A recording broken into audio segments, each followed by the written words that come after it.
En esta ocasión vamos a hablar acerca de la construcción del arte nacional de los Estados Unidos. Hemos denominado arte nacional al periodo en que Estados Unidos se consolidó durante el siglo XIX. Una vez lograda la independencia, la nueva nación se propuso cumplir el sueño de llegar hasta el Océano Pacífico a través de la compra de Luisiana a los franceses, la anexión de Texas y la guerra con México, que permitió la incorporación de California y Nuevo México. En paralelo, se construyó una tremenda red ferroviaria que se convirtió en el símbolo del avance de la civilización y se impulsó además la colonización conocida como la conquista del lejano oeste, que desplazó a los pueblos indígenas. Este contexto de expansión, de lucha contra los mexicanos, contra los indígenas, de conquista de la naturaleza y el espíritu romántico de la época, que veía al individuo extasiado frente al paisaje sublime, terrible y sombrío, nos ofrecen algunas claves de lectura para apreciar la obra de los artistas más destacados de ese momento. Emmanuel Leutze, con su obra Westward Ho! De 1865, muestra un panorama idealizado, inspirador, donde las familias de colonos se desplazan de un paisaje montañoso y oscuro hacia un horizonte luminoso. Considerando la religiosidad de la época, es posible que el cuadro haga alusión al pueblo de Israel peregrinando hacia la tierra prometida. A pesar del entusiasmo colonizador, también hubo cierto pesimismo por la destrucción de la naturaleza y las injusticias sociales. Todo esto fue relatado por Henry Thoreau cuando escribió sobre el enorme sacrificio de vidas humanas que ocasionó la construcción del ferrocarril. En este punto, es preciso mencionar a un grupo de pintores influenciados por Turner y los románticos alemanes, conocido como la Escuela del Río Hudson, que existió entre 1825 y 1875. Estos pintores, entre los cuales destacaron Thomas Cole y Thomas Moran, se sintieron fascinados por la belleza de la naturaleza salvaje, que se impone sobre los restos de las civilizaciones antiguas. Thomas Cole, que fue considerado como el mejor paisajista de los Estados Unidos, construyó su obra armonizando las ideas de arte, naturaleza y religión. En su obra La cascada de Catskill de 1826 vemos un horizonte tormentoso, árboles caídos y un indígena solitario que evoca al último mohicano. Esta obra escrita por su amigo James Fenimore. En esta misma línea, la serie de 5 pinturas titulada El curso del imperio es una excelente síntesis del pensamiento de Cole. Es un encargo realizado en 1827 que representó el nacimiento, el esplendor y la decadencia del Imperio Romano. Obviamente Cole no estaba pintando el Imperio Romano. Se sabe que este artista describió estas obras citando un poema de Lord Byron que decía: primero libertad, luego gloria, cuando esto falla, la riqueza, el vicio y la corrupción. Las obras de la serie se titulan de la siguiente manera: el estado primitivo, el estado arcádico o pastoral, la culminación del imperio, destrucción y desolación.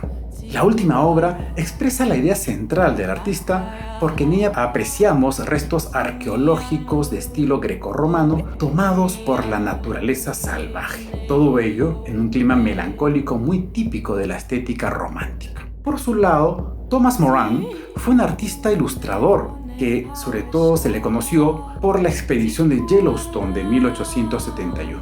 Esta expedición tuvo como primera intención la explotación de los recursos naturales. Sin embargo, cuando el gobierno vio las imágenes pintadas por este artista, tomaron conciencia de la belleza del paisaje y decidieron preservarlo. Por eso fundaron el famoso parque natural que lleva el mismo nombre. En las pinturas vemos nuevamente la estética romántica, caracterizada por el individuo ante la inmensidad y departiendo amigablemente con algunos indígenas. Sin embargo, algunos señalan que ya no se trata de un entorno salvaje e indomable, sino que este parque es una pieza de museo que simboliza el fin de la naturaleza. Uno de los acontecimientos que marcaron profundamente la historia de los Estados Unidos fue la Guerra Civil entre 1861 y 1865. Fue un conflicto entre el norte industrializado y el sur algodonero. La guerra, que determinó la orientación del país hacia la industrialización, fue retratada en las fotografías de Matthew Brady. Posteriormente, los artistas se interesaron por los Estados Unidos como tema de inspiración y trataron de representarlo de manera realista. Uno de ellos mirando el mundo rural como Winslow Homer, que vivió entre 1836 y 1910, que realizó pinturas rápidas de corte realista que reflejaban la relación del ser humano con el paisaje, a veces de manera bucólica y otras veces destacando el dramatismo de la naturaleza salvaje, que apreciamos por ejemplo en su obra La corriente del Golfo de 1899. Por otro lado, tenemos a Thomas Eakins, que vivió entre 1844 y 1916, que retrató la vida urbana de la clase media con mucha crudeza en contraposición al sentimentalismo romántico. Henry Ozawa, que vivió entre 1859 y 1937, fue uno de los primeros pintores afroamericanos. Todos ellos buscaron hacer un arte nacional que escape al círculo de las élites y fuera más democrático. En consonancia con las corrientes europeas que cerraron el siglo XIX, como el impresionismo, el postimpresionismo y el simbolismo, entre otros, tenemos a James Whistler, que vivió entre 1834 y 1903, a Mary Cassatt, que falleció en 1926, y John Singer Sargent, que vivió entre 1856 y 1925.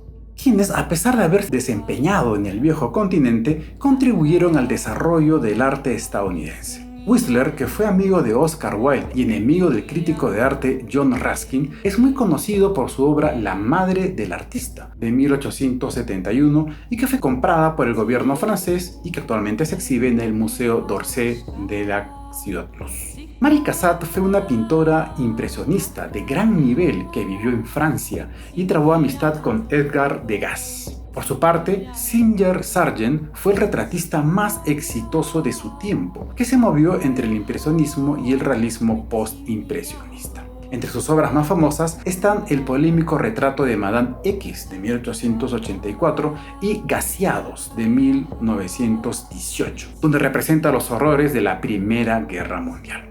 A modo de conclusión, podemos decir que los artistas estadounidenses del siglo XIX dependieron de las escuelas europeas, como el romanticismo, el impresionismo y el postimpresionismo. Además, algunos se orientaron a representar la vida rural del interior del país. Otros se concentraron en el mundo urbano industrializado, y un tercer grupo fueron muy permeables a las corrientes modernas europeas. Posteriormente, surgirá un movimiento potente de construcción de un arte nacional digno de la nueva potencia mundial que estaba asomando en los albores del siglo XX.